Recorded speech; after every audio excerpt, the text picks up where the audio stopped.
there's different things that we're good at that other people can't match, whether it be Yeah. natural life circumstances or otherwise. So you got to find that, capitalize on it to make yourself bigger in your vertical. Hey, I'm your host, Kosh. This is the Creative Breakthrough Podcast.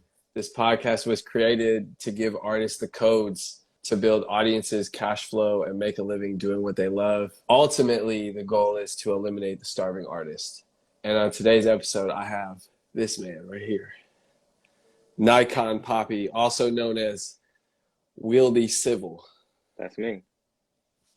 So the first question I have for you, which is different from everyone else, is what is this name? Like, what were your parents? What were they doing? What were they thinking about? How did that come about? My parents are creative folks. It's actually a mixture of my parents' names. That's how they got to Wildy. Oh, wow. Uh, Okay.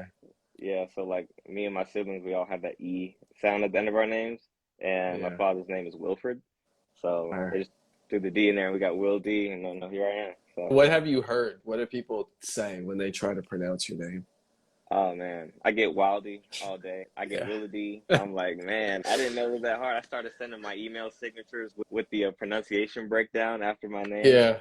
just in case. I'm like, come on, I need y'all to tighten up. That's good. No, that's great. I mean, that might be a better explanation than what I'm going to ask you, but I want to know, how would you describe yourself in one word? Organic, Okay, organic. nice. Yeah, And then how would you, for the people who are unfamiliar with you, how would you describe yourself in one sentence? I would describe myself as a multifaceted creative. If someone didn't know me, like I'm a multifaceted creative who has a keen eye for detail. That's good. You might want to put that in your bio if you haven't yet. Got you. I'm gonna rework it. And then the shirt, what does the shirt say? The shirt says, "How much time have you spent worrying?" It's my homie Dustin's. The brand's called Never Yeah. There. I really resonated with the shirt because I, just like any artist, just like any person, I've struggled with like Yeah. not knowing if I'm on the right path. And so I look down at the shirt and it reminds me like how much time I've spent not being on my path and focusing on the wrong thing. Yeah, for sure. And I want to talk to you about that too. So we'll get into that. Okay, cool. So let's get into this. When do you think that you had your first creative breakthrough? My first creative breakthrough, that had to be early, like high school. I mean, I've been shooting for a long Okay. time, so high school was like my first creative breakthrough where I was like, I'm gonna do something different than what I started doing. And what did that look like? For me, I started taking photos of like flowers and landscapes. So my creative breakthrough was like me transitioning to photographing people. And photographing Mm, people was a jump for me because I was an introvert as well. So mm. that was a breakthrough creatively, personally, like putting myself outside of my comfort zone to capture new things. You know what I mean? So from that point, so high school, I'm guessing you're close to age of 30 right now? Close to 30. I'm 27 years old. Okay, okay. So we're talking about like about 10 years, right? Roughly. Yeah, I think it's gonna be 13. I think it's 12 or Okay. 13 years it's about to be. Yeah. I started when I was 14. Wow. Okay. Yeah, even before me, I think I started at 18, Okay. 7. I don't know. But anyway, that's neither here nor there. This is about you. Give me like the story of how you got from taking photos of landscapes and people to traveling the world, working, being in Brandy videos, being on an Old Spice commercial. Well, at least that's what you look like. You know what I'm saying? Like those kind of things. Yeah, I mean the path has been non-linear, man. We've been friends for a couple years now, but I Yeah. think I just kind of jumped into the scene as it pertains to like Instagram and in Atlanta, but I was doing all of this way before. Mm, So I started when I was 14, just needed a hobby, got into the photography world, and like I said, landscapes, flowers were my comfort zone. I wanted to just create things from nothing. That was the coolest part mm. about photography to me, is being able to just capture something and that be able to move a person. Like I'm flipping Yeah, through a yeah, magazine and I'm thinking, how can I make that? yeah, And yeah. one of my friends approaches me in high school and he's a rapper. He's trying to do his thing and he asked me to shoot his cover. And that was like my first cover way back. Mm, So I shot that cover for his mixtape and that was my first real experience shooting someone as a like lifestyle shoot, and that kind of just sparked it in me. It sparked it mm. in me that I could work with folks, that I could help them style themselves. I could scout locations. It was like a crash course in the future that I live in now in my career. That was my first taste of it Yeah. all. And so what did that do for you? Like when you saw that, obviously being able to create something from nothing, right? That was a big thing. But what was it that like resonated with you as you went through the process of doing that shoot? It was really, of course, like the literal sense of me working with someone and having to direct them and everything, especially being like 14, 15 years old. That was my first real experience with having power in a Mm, situation. Someone came to me and was like, "You tell me what to do." As a kid, I feel like we're always driven, we're always led to places from a very young age where you got the lady telling you to walk down the hall with her. Like we're led a lot of places. But I was finally put in a position where I was in charge. So mm. he's like, "What should I wear? Where should we go?" And I'm thinking in my head, like, damn, where should he go? I didn't really know. But it was cool to be able to have that sense of leadership and lead my client before I was even calling them clients, lead them to a place where I was responsible for making a product. Yeah, that no, that's incredible. So, okay, so we have that and that's like the start. And then what was you talking about being an introvert? So obviously you started with the photos and that helped you like kind of, I guess, get out of your shell. But how did you become this guy in Atlanta? Because people know about you in Atlanta and on the scene, like you mentioned, like being there. What I saw before I met you, what it seemed like was you were just out here shooting photos, giving them to people, and like building a brand like that. Is that sound about right? Absolutely. Yeah. I was just making moves, man. I mean, before I was even old enough to get into the clubs and the venues that I frequented that you met me Yeah. at, the events, I was just popping out. And so I would go to different events and I bring my camera and I just get to talking to people. Photography Mm. gave me the confidence to go beyond my introversion. And it was like a security blanket, but at the same time, it was like a hot knife through butter when it came to connecting with folks. Like I would be nervous. So I'd be like, "Hey, you got a dope look. You mind if I take a photo real quick?" And I'd take the photo and I'd show them. And if they were like, "Yo, that's dope," it would give me more confidence to be like, "Yeah, Mm. by the way, who are you? What do you do?" And they tell me like, "This is what I do. I make music, blah blah blah." And like, okay, cool. Now we're cool. And you build those blocks of connections and friendships. And I never even knew that the people that I was friends with years ago would be somebody today, or that my networking skills back then would help me so much in my current career. But for me, it was just very lucrative to have an experience where I could be extroverted. It helped me a lot personally, it helped me a lot in my career. And would you say you're still introverted? Absolutely. Yeah. Yeah, I'm an introvert by nature. I'm an ambivert. I'm both yeah. an extroverted introvert, but I definitely am an introvert. I love spending time by myself. I love to do solo activities, but I also love hanging out with folks. But there's like a social meter, you know what I mean? I could Yeah. be the center of attention in the room, and as soon as I leave, I'm in the crib watching anime, just vibing, and that's just as good for me. Yeah, it seems like a commonality between photographers. Like I interviewed another photographer and she was talking about anime too. I'm not an anime person at all, so but that's dope though. No, that's really cool. So, okay, so help me understand as you were like doing this in Atlanta and you were like building your name and really I think building your kind of online presence just as much as anything else. What do you think you failed at as you built that? I feel like with any artist, the main portion of trying to grow is just putting yourself out there.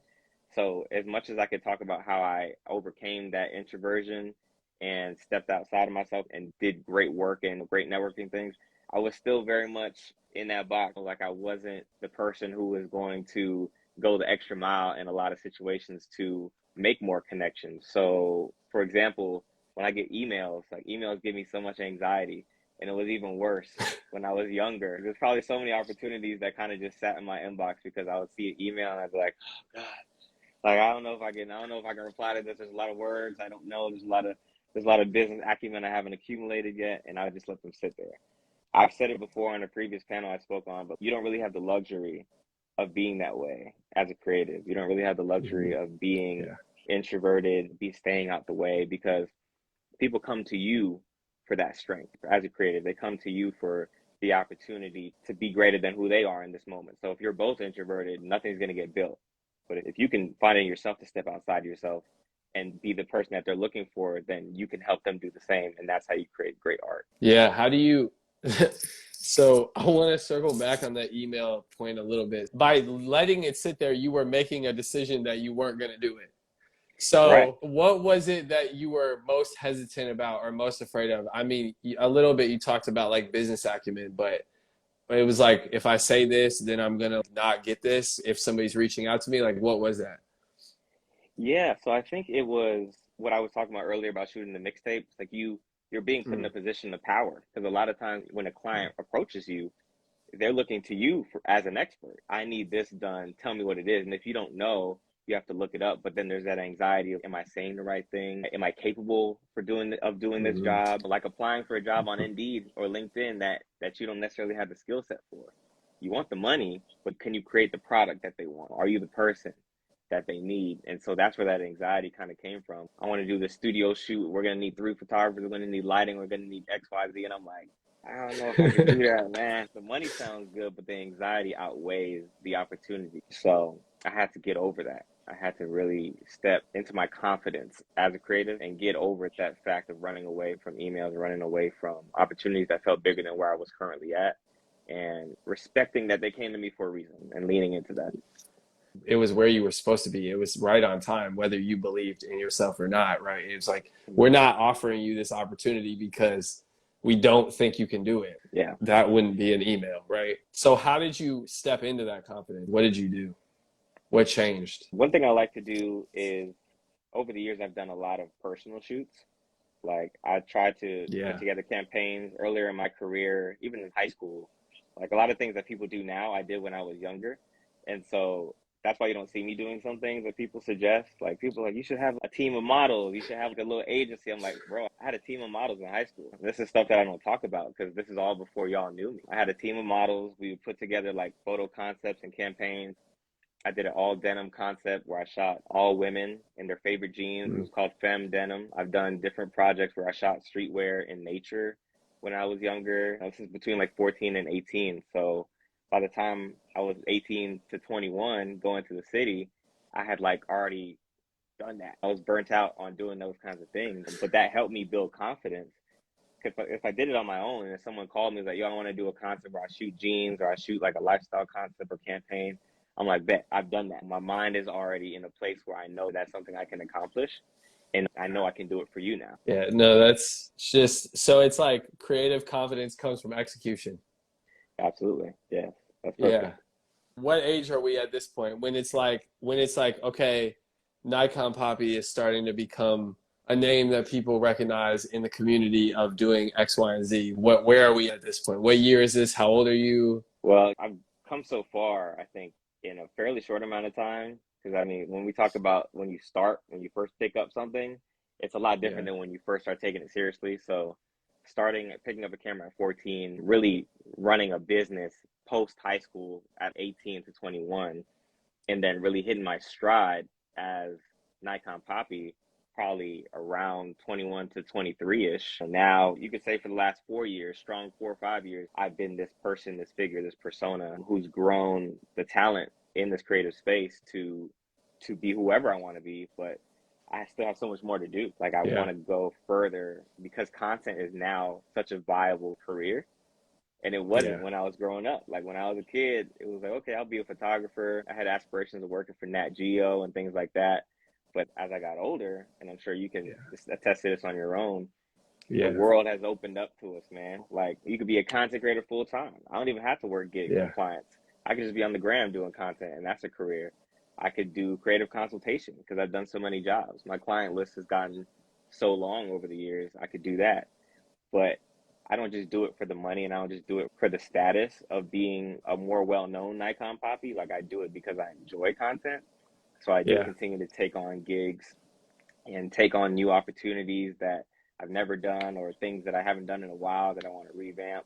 27 for me is still early in the game of where I could go Yeah. in the future. Like, what do I look like at 30? 3 years from now, what am I going to be doing? Yeah. Yeah, absolutely. No, that's really good. And even like you were talking about growing up, it wasn't a career. I would say even when you were in high school, even when you first got out of high school, like it still was kind of like this thing. I feel like it's just now becoming a thing that people are widely accepting, which is kind of crazy to even say. I think things kind of happen in 10-year increments. That's what I've been like noticing.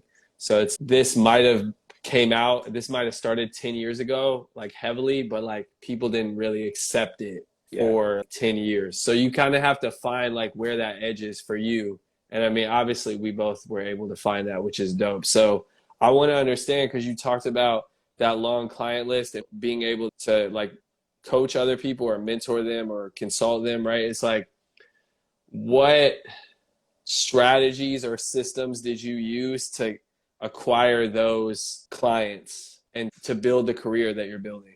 Yeah, there's a lot of different things you can do to approach like proper networking. Of course, ideally, the best way to get out there is to get out there. Don't just try to Yeah. do everything from your computer. Really go to these events, and we see each other at these events. Yeah. And a Yeah. lot of times it just looks like a fun time, but you might be sitting next to a person who runs the whole alcohol scene in this city. You might be Yeah. sitting next to someone who has an upcoming brand. It's the hottest brand in the city. And the only way you're going to know is if you get to talking. So word of mouth, rubbing shoulders is always going to be the best way to do it. And that's what I've done. But I do have a background in marketing. Like a lot of people don't know I went to school for business marketing. So I do have a degree. A lot of time you saw me in the city between 2013 and 2018. I was in college. I was going to these events and I would have class in the morning. None of y'all knew at all. So like I didn't really have a lot of time to just be in the streets nonstop. But word of mouth has been really good to me. But nowadays, content is so powerful that you can do all that from your computer. You can do that from your phone. Instagram's algorithm is pretty much going to show you everyone who works in your same vertical, but you Yeah. got to use other ways to find people who are doing things that you want to do. Like use hashtags, find new businesses. And those are ways that I found clients and how clients have found me, like using these hashtags, tagging people, being intentional about who you connect with. Not just everybody that hits you up deserves your time. Yeah. You gotta be very Absolutely. intentional. Yeah, because there's going to be a lot of people that hit you up and they're like, let's work, whatever that Yeah. means. So I want to know, give me some of these like secrets, right? Because you're talking about the networking piece and you're talking about the content piece, which is like everything that you do. So what Mm-hmm. is something, and I'll share mine, but what is something that you felt like was like a game changer? Like maybe it was like a simple thing or a mindset shift or something that just kind of took it there. For networking or just like my career? Yeah, or both. Yeah, for both, really. For marketing, networking together, or either or. It really doesn't matter. Whatever you felt. Okay. So for me, I feel like the best thing is to find your niche within the niche. Like some things you can do that other Mm. people can't do, right? So I'll give an example of myself and then you got to figure it out on your own. But for me, when I started doing photography, there wasn't as many photographers that there are now. I mean, now we got a lot, but back then there was only a set amount of people. So what I would do is I would go to these events, right? And there would be somebody working it, but their turnaround time would be like 3 days. So Mm. I'd go, I'd shoot the event as if I was working the event, and then I'd do it that night.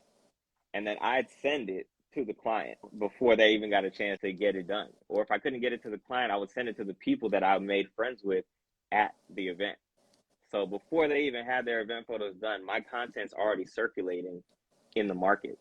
So all that to say, my niche became my turnaround time. It still is. Like speed was my niche, and event photography is the overarching niche. Okay, I'm an event photographer, but I have the fastest turnaround because we can all do the same job, but we all have unique talents and unique capabilities, or just Yeah. and unique time in general. You might not have time to get that done tonight because you got to go do something in the morning. I got time. I can Yeah. get it. I can get it done. You know what I mean? And that can be the difference between you getting the next job and someone else. What made you like approach it from that standpoint? Was this something you saw growing up? What made speed your differentiator? What made you want to do that? I think I've always had an affinity for focus when it came to things that I really wanted to do. Even as a child, I grew up playing soccer. I'm pretty good at games, like video games. And so I realized that if I really put my mind to something, I could get it done. And I saw that wasn't the case for a lot of people. Like I know a lot of photographers who are like, yo, I get done with the job, I got to go home and rest, I got to eat. I might not touch a plate till 3, 4 a.m. because I got home and I immediately got to work.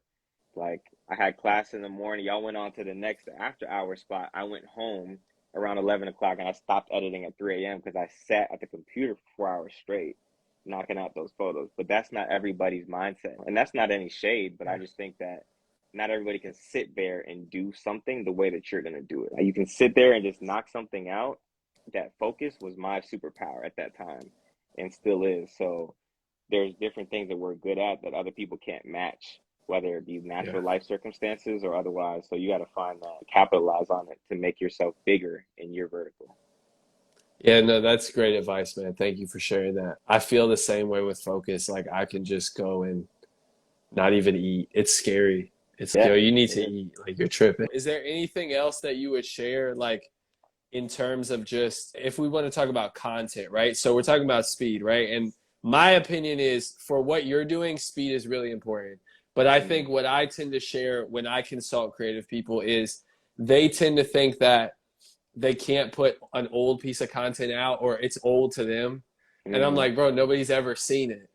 Yeah. So that would be like my kind of give and take on that point. But do you have any strategy around content other than hashtags? Do you think that would help people at this point? I think following trends is really popping right now. If you can Mm. rework a trend, not even just like doing exactly what someone else does, but Yeah, yeah, reworking a trend is powerful. Because if you'll notice, like when you go through different audios specifically, like you'll see like more nail techs are using this audio and more people are like mechanics are using this audio. But then there'll be like a couple videos where someone will jump in, and I wish I could think of one audio off the top of my head, but someone will rework that sound, like the chicken salad audio. It's a chicken salad. I don't know what the original thing was right. for that, but people in different kinds of work are now using the chicken salad thing, and it makes sense because they reworked it. Like you got on a new fit. What you got on? It's like it's a chicken salad. I just Yeah, took a new photo. I just did this new campaign. This is a chicken salad.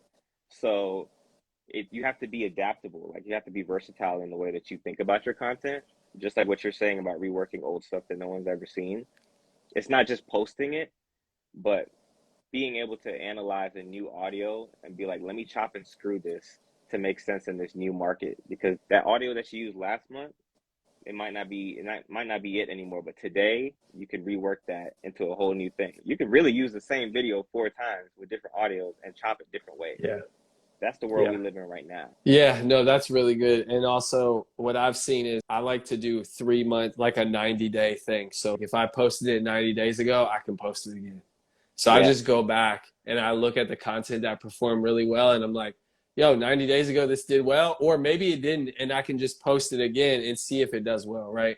And so Yep. it eliminates some of that burnout of having to create something new all the time. But I know you kind of moved into like, definitely into some paid sponsorship ad type arena. Mm. So, can you speak to how that came about for you and like how you transitioned from somebody who was afraid of responding to emails to like doing paid gigs? I could definitely speak to that because that's been a major focus for my year. I'll be super transparent about how that even happened so that other people can know that it's not just big wigs and like Right. popular people that get these opportunities. So what happened was the point I was making earlier about not responding to emails. I've been doing that for years. Like there was so many emails, and if you have even a little bit of juice online, you'll get emails like, "Hey, I want to collaborate with you on this. Hey, I want to do this. I want to do that." So Right. I'd had those emails coming in for years, and I'm sure most of us, if you look, there's a couple in there, right? So when I started, like mid last year, late last year, and then top of this year, when I started the year, I went back, even if the email was like 3 years ago, I just put all Mm, those emails in a pile and I just responded to everybody. And I was like, yo, my bad. It's been a minute. I know. I'm sorry. Can we collaborate? Are you doing anything new? What are you doing? Just mm, being very intentional, like I said, about who I connect with. mm, Okay, these are the brands I want to work with. Let me respond back. Boom, boom.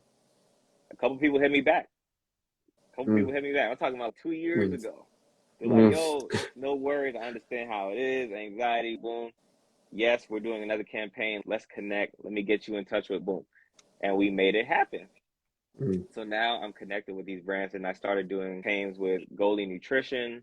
Nord Green, which is a watch company based out of Copenhagen, Denmark. I did a couple things like that. And as the Wow. brand started to see like I was back in my bag, they were like, okay, let's send you some Right. more work. And not just Right. to put it up, but like the work was good. I wanted to Yeah. make sure that I was getting out quality stuff. So like the work was really good and more people started to see it and they just started sending me emails. Because I'm not even at Mm. the point now where I'm emailing people. Like people would just email me. I'll get a DM and stuff like that, or I get an email from a brand and they're like, "Yo, we want to work with you. Can we talk about the scope of work? Can we talk about the budget?" And now I got that confidence because I've done it a couple of times. Yo, this is what I need financially. This is what I want to do concept wise. Talk to your team, get back to me. Let's get on the call, get back to me. Can we get on a Zoom? Yeah. You know what I'm saying? So Yeah. yeah, that's how that has come about, and it's really afforded me a lot of opportunities to work with big brands. I did even like non-brand related stuff with a music video, which I was connected to through a friend, Victoria Wagner, who runs Kevlar Rose. She casted me for I that. know Victoria. Yeah. Yeah. So just being open-minded, putting out the content, showing my face. A lot of photographers don't show their face. Has done really well for Yeah. me, man. There's no real secret sauce to it aside from consistency, charisma, and intentionality. But that's how I got into that paid partnership space. And I'm looking to move into more of that next year. Like next year, I'm going harder because I feel like I've been dropping the ball. I'm going even harder next year. So And what do you think for next year going harder looks like for you? I'll keep some of it close to the chest. Going harder really just looks like being a brand. Mm. Being like right now, I think I'm I am the brand and I'm living the lifestyle. Like y'all are watching the lifestyle in real time. But there's a difference between what I'm doing and then like the Mary Kate and Ashley's on YouTube who are like, hey guys, welcome back to Yeah. and it's funny because it's a format that works, but at the same time, like that is the Yeah. build that they want to see to show the product. You know what I mean? You Mm. know that you could take whatever product, put it in that box, and it's going to make you money because it's a Right. consistent format. It's a template that works, It's a is tried and model. true. Yes. But Yeah. we can do better because we are on the Right. cutting edge. You and I, people in Atlanta, Right. people like us, we can do better than that by creating a new version of that box. So that's what I'm trying to do. That's what I'm working on developing is making a better version of that box to be very unique, to be very organic, to be very black, and still have that format that Mhm. gets people excited about wanting to work with me. No, that's good, man. Innovator. That's what I would Yeah, say. So yeah, yeah. that's really good. I like that a lot. Okay, you said something specifically about the model and them wanting the model, right? So, okay, if we're talking about this model that people are looking for, how do you navigate being, like you said, I want to make it more black. I want to be the brand. I want to be a personal brand, really, because that's what it's more so than just like you doing the content, right? That's more of an agency style thing. How do you navigate that space at the same time deliver on the assets requested? But this is the hardest part, and this is the part that I feel like I talk to a lot of people who come up to me. I'm usually very available to discuss things, especially in person if you catch me working or something. And that's one of the things a lot of people come to me about is like, how do I come up with the concepts and what am I doing specifically? And it really varies a lot from person to person, but it comes back to finding your niche. It comes back to what's your turnaround time, like what can you do within the initial parameters that somebody brings you. And of course, you just have to have a creative mind. But I think Yeah. anybody can input themselves in the content. So, for example, I did some work for Sweet Green and Kava a couple, maybe last year, but they didn't have any parameters. So it was really Mm, whatever I wanted to do. yeah. I could have gone in and did like a food review. I could have gone in and interviewed people about their experience. It doesn't really matter. But what is it that you feel confident doing? But what did you end up doing? So for me, my style is basically I want to just live through the content. I want to take y'all with me. That's how I like to do it. So I walked in, I got the whole spot, and I showed people where I was at, got my food. I like to show myself enjoying the process, the brand, and I just chopped and screwed it into a reel, man. That's what I love Mm. to do. I love to show my life.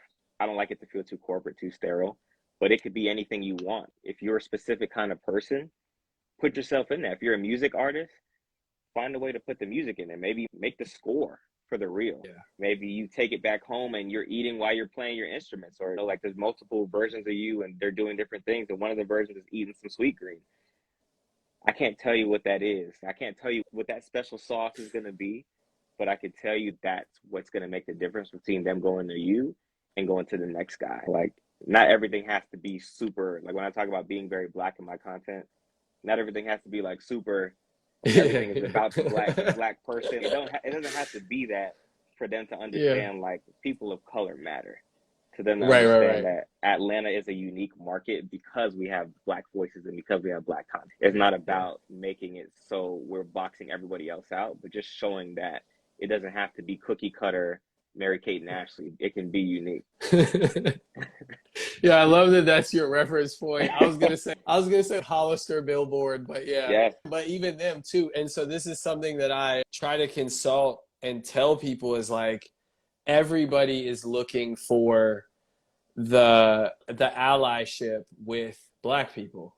And so if you feel, because I'm seeing that, even like I brought up Hollister, I'm like, I'm in Lenox Mall and I'm looking at the Hollister store and it's like black people on the and it's like, when has this ever been the case, right? So I think for the black creatives that are watching, it's like, find brands that you feel comfortable with using your diversity clout, I guess, for lack of a better term, or blackness, right? Or blackness. Feel comfortable doing that. And then do you have any points to speak to that? Because I'm not black, so maybe you have something that I don't.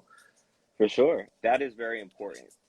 I know many people are super intentional about working or not working with like certain people in particular, and I've done the same. Obviously, I'm not going to name anybody, but if I get an email and they're like, yo, I'd love to collaborate with you. Like, I see your audience is very cool. I'd love to connect. And then I go on your page, let's say I'm trying to keep it ambiguous, but I go to your page, it's like food, like your fried chicken brand. It's okay, that might be black. But then I go on your page and then every person eating the fried chicken in your ads is a white person. Yeah, like, that's concerning. Yeah, it's concerning. And it makes you think, like, why are you here now? Right. Of course you want to be the difference. I want to be the person that blazes the trail for black creators and black people to be able to work with various brands, but I also don't want to be a scapegoat for a brand trying to find that allyship, like you were talking about, to be in the community. Oh, we got Nikon Poppy, so you know, we got that check. We're good. We're invited to the cookout. No, it's more than just who you work with. It's how you work with them, what you pay them. Yeah, those are all important factors. Come on, keep going. This is great. Yeah. The terms and conditions, the back end royalties, like all of it, the contracts. I think early COVID, I had to stop working with a brand because I noticed that like it was just all white. And I was like, I can't promote this. Like, I know this helps people and I use it and it's helpful, but I was like, I can't promote this because my audience is mainly black people. So I'm doing those people a disservice by doing that. And they trust me and I trust them to trust me. So I have to like just dead this, even though I know the product works, but it's like, you have to be willing to include people of other communities in what you're doing, or else this is kind of segregated marketing and I'm not going to be a part of that. Man. And that goes back to what I was saying about being your brand. It's not all about a check. Flat Tummy Tea. I know you remember the Flat Tummy Tea era. Yo, they were just cutting checks. Like anybody that would promote for everybody. Everybody. And we're talking about $500,000, $1 million checks to the big people. But you have to be intentional because this is your brand that you're promoting. If I work with someone that is noticeably bad or is anti-black or something, my audience is going to be like, yo, what are you doing? So you have to make that a point to do your audience correctly and provide them brands and products that you know are going to be solid, not just people who are cutting you a check. I love that because it goes back to the personal brand, like you said, but the personal brand needs to be an extension of you, in my opinion. So it's like, how do I show up as myself and lead by example as I would lead, being me, and then find the people that align with that, right? Because there's an audience for everything, but it doesn't mean you have to align with everyone, and just do it in a way that's not hateful. I don't think it's that deep in that regard. So and people underestimate how important keeping your brand clean is. So speak on that. Yeah, I'm speak not on that afraid. because that's crazy. Yeah, man. You have to be on your best behavior. I understand we all want to have fun. You want to do your thing. Like certain states, certain Yeah. things are legal, and other states they're not. Like you might not be able to smoke on your page if you want to work with certain brands. That's what it is. Right. And I know people will think, well, I want to be true to who I am. Like, how important is being true to yourself versus having a career? You wouldn't smoke in the office. So maybe you Yeah. shouldn't do it on Instagram either because I treat this like my office, man. I treat It's a Instagram like business. work. It's a business. It's not Yeah. just the But you got to LLC. look at it like that. You have to because this is what people are looking at. I mean, I can't tell you how many email threads, Zoom calls I've been on. They're like, yo, let me see your Instagram. I want to see your Mm, portfolio. I'm like, damn, you don't even ask mm. for the website anymore. They want to see Right. your Instagram. So if they're going Instagram and it's looking 3 6 Mafia on there, Wiz Khalifa tour bus, they're like, man, I can't work with this guy. For It sure. doesn't align. No, So I'm I glad you brought up that point. Am I yeah. cutting you off? I don't want to cut you No, off. no, go ahead, go ahead. You Oh, good. okay. So I'm You glad good. you brought up that point because Scooter came on the podcast weeks ago and we talked about this and he was like, yo, we were going to get a 6-figure contract and they went back and looked at Scooter's tweets from 10 years ago and they were like, I don't know if we want to work with you anymore. So I totally get that. And I think to your point about saying, I want to be true to myself, the question is, why can't you be true to yourself outside of Instagram? It doesn't mean that you have to put everything that is you.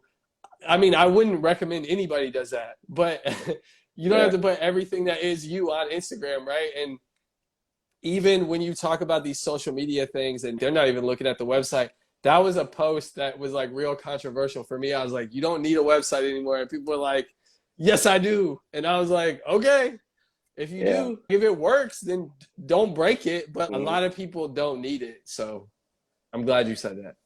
Yeah, man. It's up to you. It's up to you to decide what feels right and what works for your clientele, your path.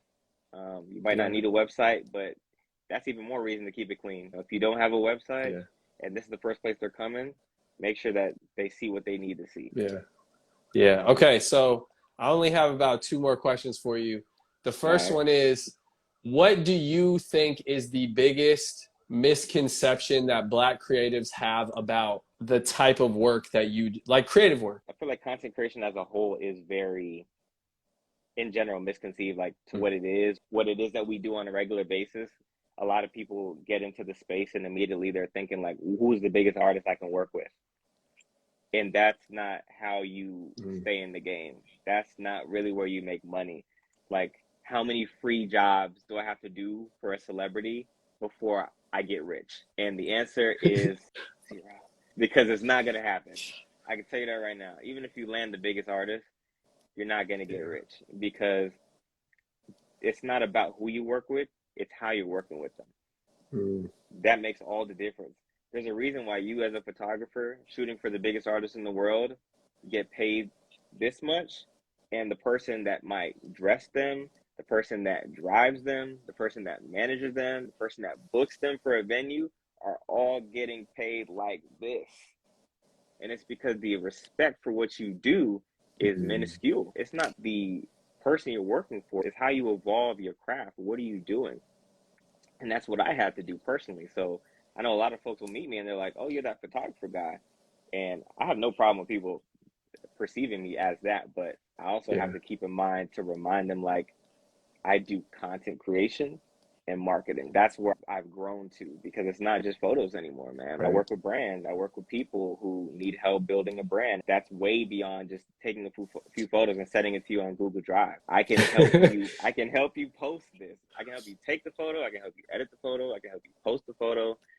Strategy rollout. I can help you find a graphic designer. I can get you a team who can film a video. I can get you social media management. I can do Mm, your social media mm, management. I do so many things, but it's yeah. difficult to explain all that unless you're talking to somebody. It's difficult to be all of that and package it.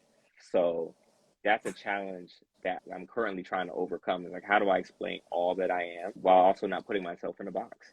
So that's a misconception about what I Yeah. do. It's like how great or not great it is, like as far as what someone's doing. Like, what are they doing? You have to ask. And we have to get better at Yeah. explaining what our capabilities are.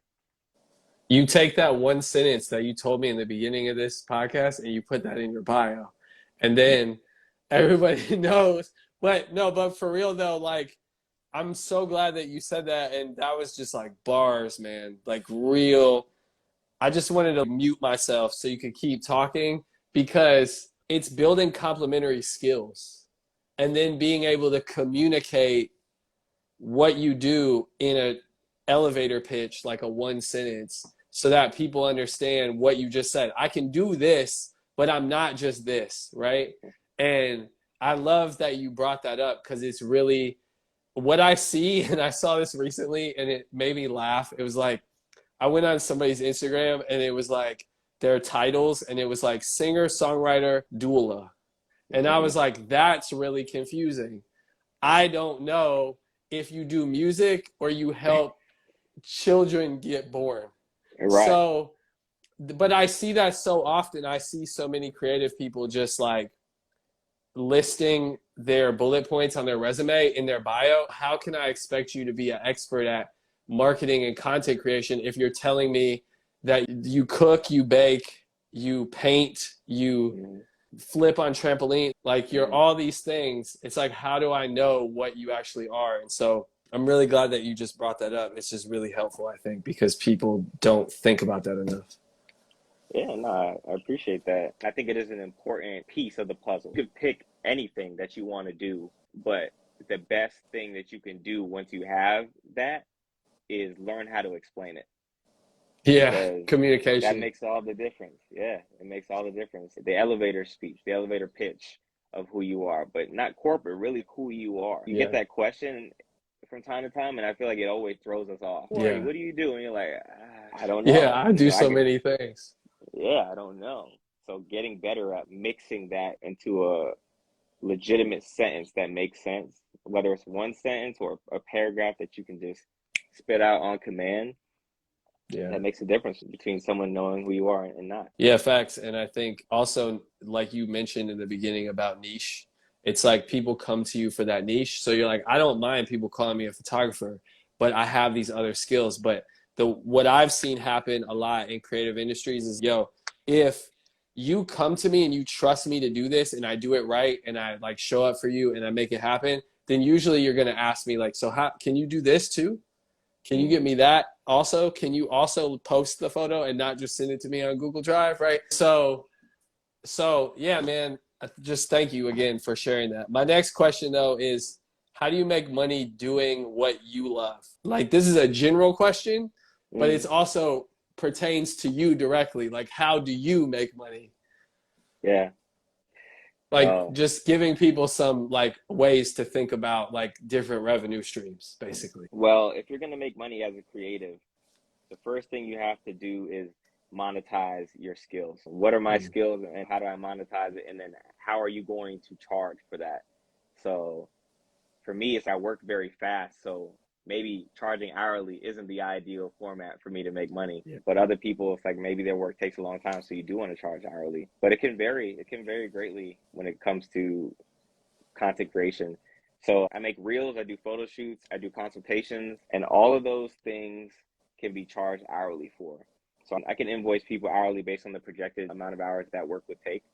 I have enough data Mhm. to be able to understand what that number is. But you can also just put all that stuff, I can put that into a package. If it's a bigger client, I can put that into a package that, look, you're going to need 20 hours of my time.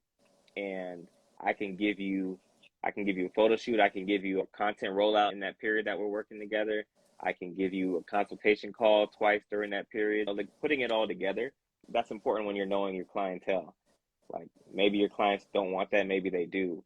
So it's just as much networking as it is market research. As a creative, we all have to be a market researcher, we all have to be an influencer.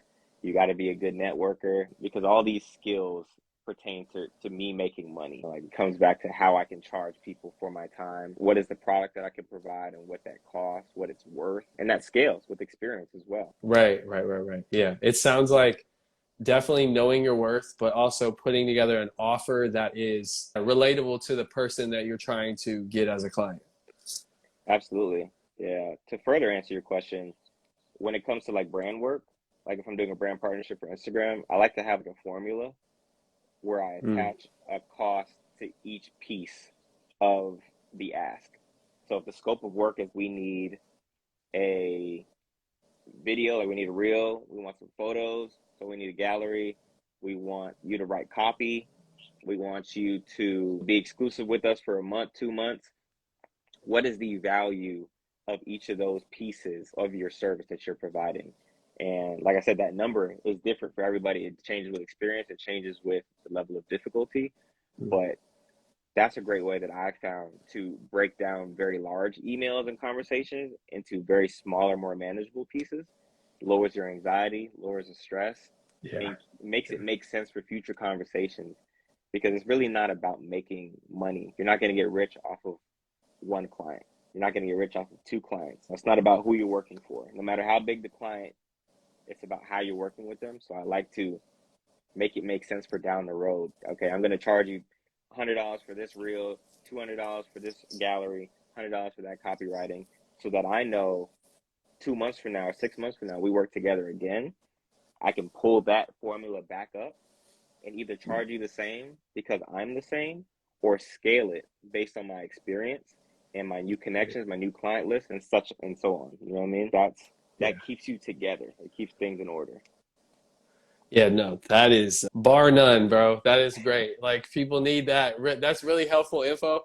The only thing I would add to that is pick non-round numbers. So pick like very specific numbers that like are not 200, and nothing against 200, but it's like tell them I want 238.67. Yeah. And because it feels more real to whoever you're giving that invoice to, and it'll get you more money. Just go ahead and just pick a number that feels fun. Obviously pick a number that's your worth, but I'm saying like add like cents and non-round numbers to the dollars and then send it. So I've seen it work many times. It's a psychology thing. People just believe it's more than it is. So yeah. That's why they don't use round numbers in store. They always do 99. It makes you feel like you're getting a deal, but then you also add tax. Send an invoice and add tax. You always make it more because on you're top. gonna have to pay them. You're gonna have to pay him. Don't want his cut. You know what I mean? So yeah. No, thank you, bro. I mean, we're at an hour right now, so I can just wrap it. Everybody's been super engaged in here, so I always leave it open for a small like 5 minutes to see if there's any questions. When it comes to brand deals and clients, where is the best place to put your email? Well, you definitely want your email. You want to use the email button in your Instagram page.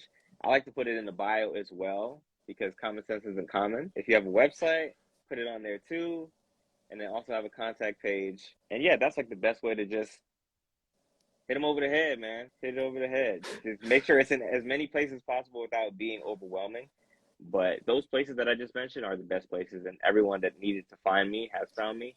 But a lot of times they will just hit you in the DMs as well. So make sure you check your requests, unless you just don't want to take DM requests at all. I respect it. But bio, email button, website, keep those places for your email. Yeah. Yeah, I would only say for that, like if it's with clients, like brands are usually respectful, but clients sometimes don't know. You could always make a post and be like, this is how you book me, and just show. One of my guests talked about that and how her bookings went nuts because she just told people like where to go and where to click and how to book, and then it just went crazy. So yeah. We live in the era of instructional videos. That's why I said common sense is uncommon, man. You could make a video of just you going through your website and be like, wow, the contact box is in the contact tab? That's crazy. I should use that. And all of a sudden, like you said, it blows up. I don't know. Help people out. Everybody's going through things. Maybe they just can't find it. Is it not smart to target entrepreneurs? Because they often don't have big budgets as a content creator. Well, depends on what you think a big budget is. Like I was saying before, there's opportunity to grow in every job that you do. But with experience, you should certainly limit your time for the things that you don't need to be doing anymore. With respect to everybody who's on the come up, like we're all at different places in our career, and that's understandable. Yeah. But you can work with entrepreneurs. If their budget is small, but their brand is large, that might be an opportunity for you to make a connection that you can further down the road. I've done that time and time again. I've done a lot of free work. I try not to do it anymore. But one thing I usually say to people is cheap work is better than free work. If you can do it for low, but not for free, that's better, especially if you see the value in the person. So I recommend that over just not working with people at all because the budget is small. If they're willing to pay you, consider it. Break it down. Like I said, build that formula of what your services cost, how much can you reduce it to accommodate this client, and if they're even below that, recommend somebody else.